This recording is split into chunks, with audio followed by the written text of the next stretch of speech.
तकनीकी शिक्षा मंत्री राजेश धर्माणी ने मीडिया से बातचीत करते हुए कहा कि सरकार ने बिलासपुर में 2 साल के दौरान जल शक्ति विभाग के माध्यम से पेयजल और सिंचाई योजनाओं पर करीब 500 करोड़ रुपए व्यय किए हैं। अच्छी शिक्षा हर बच्चे का मौलिक अधिकार है और बच्चे इस अधिकार से वंचित नहीं रहने चाहिए। हिमाचल में गुणवत्तापूर्ण शिक्षा सुनिश्चित करने के लिए सभी सरकारी स्कूलों में पहली कक्षा से अंग्रेजी मीडियम को शुरू किया गया। प्राइवेट और सरकारी स्कूलों के बीच का अंतर अब खत्म हो रहा है। मेरा बेटा राजकीय केंद्रीय आदर्श विद्यालय नारला में पढ़ता है। मैं सरकार का बहुत धन्यवाद करना चाहती हूँ कि जो सरकार प्राइवेट स्कूलों की तरह सरकारी स्कूल में जो फैसिलिटी दे रही है वो बहुत ही सराहनीय है।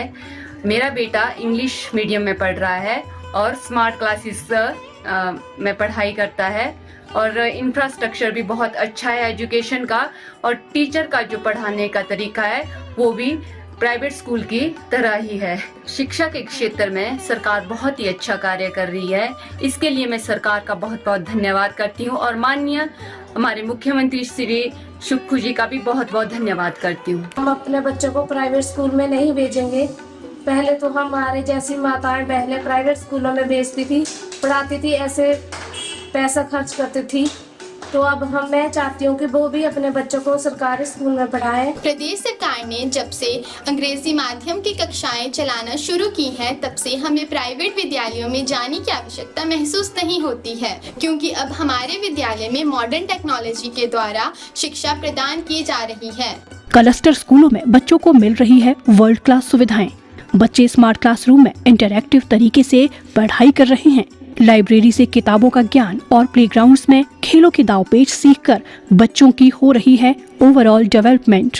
हिमाचल देश का पहला राज्य है जहां विभिन्न शैक्षणिक संस्थानों की रैंकिंग करवाई जा रही है और रैंकिंग के आधार पर संस्थानों को परफॉर्मेंस बेस्ड ग्रांट की व्यवस्था भी की जाएगी।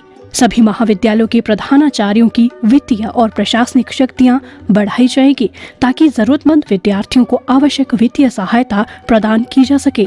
विद्यार्थियों की पढ़ाई बाधित न हो, इसके लिए आवरली बेसिस पीरियड कॉन्सेप्ट की दिशा में कार्य किया जा रहा है। मुख्यमंत्री ठाकुर सुखविंदर सिंह सुक्खू के प्रयासों से बच्चों को विभिन्नता में एकता की भावना लिए बहुरंगी भारत के निर्माण के लिए किया जा रहा तैयार।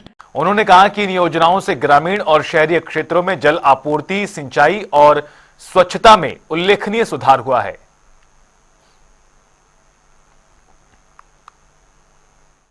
जिला बिलासपुर में पिछले 2 सालों में जब से कांग्रेस पार्टी की सरकार बनी है, जल शक्ति विभाग के माध्यम से जल आपूर्ति योजनाओं पे और सिंचाई योजनाओं पे तथा जो हमारे सीवरेज की योजनाएं हैं उन पे 490 करोड़ 13 लाख रुपए जो हैं स्वीकृत हुए हैं।